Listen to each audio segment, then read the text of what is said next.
Hi friends, இன்றைக்கி நம்ம ஸ்ரீஸ் ரெசிபீஸில் ட்ரெண்டிங்கில் இருக்கக்கூடிய போர்த்தா ரெசிபி தான் பார்க்க போகிறோம். நம்ம கத்திரிக்காவை வச்சு எப்படி பண்ணலாம் நம்ம இந்த வீடியோவில் பார்க்கலாம். குழம்பு வைக்க நேரம் இல்லை, அந்த மாதிரி டயத்தில் நம்ம இதை உடனே டக்குன்னு செஞ்சிடலாம். இதை செய்கிறதுக்காக நான் முதல்ல ஸ்டவ்வில் கடாய் வச்சுட்டு எண்ணெய் சேர்த்துக்கிறேன். எண்ணெய் சேர்த்துட்டு இதில் 2 பெரிய வெங்காயம் கட் பண்ணி வச்சுருக்கேன், அதை சேர்த்துக்கலாம். சேர்த்துட்டு இதை நல்லா பொன்னிறம் ஆகிற அளவுக்கு நல்லா வதக்கிக்கோங்க. இது கூட சீக்கிரம் வதங்கிறதுக்காக நான் உப்பு சேர்த்துக்கிறேன்.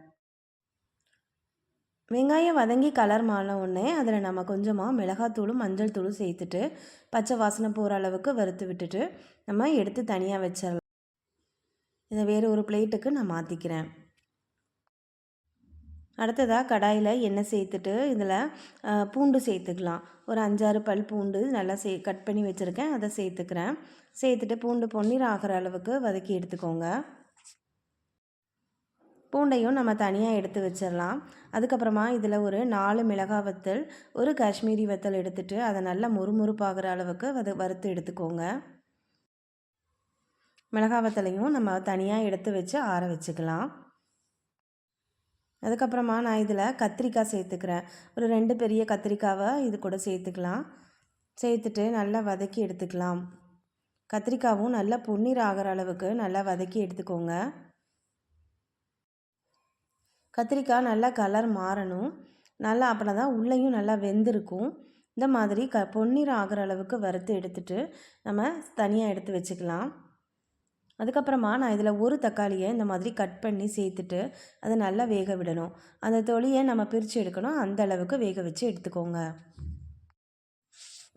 இப்போ பார்த்திங்கன்னா தொலி நல்லா பிரிஞ்சு வந்திருக்கு. இதை நம்ம அப்படியே எடுத்துடலாம். இதை ஆறின உடனே நம்ம பிளேட்டுக்கு சேர்த்துக்கலாம். சேர்த்துட்டு இந்த மாதிரி மிளகா வத்தலை முதல்ல நம்ம கையாலேயே பிசிறி விட்டுக்கலாம்.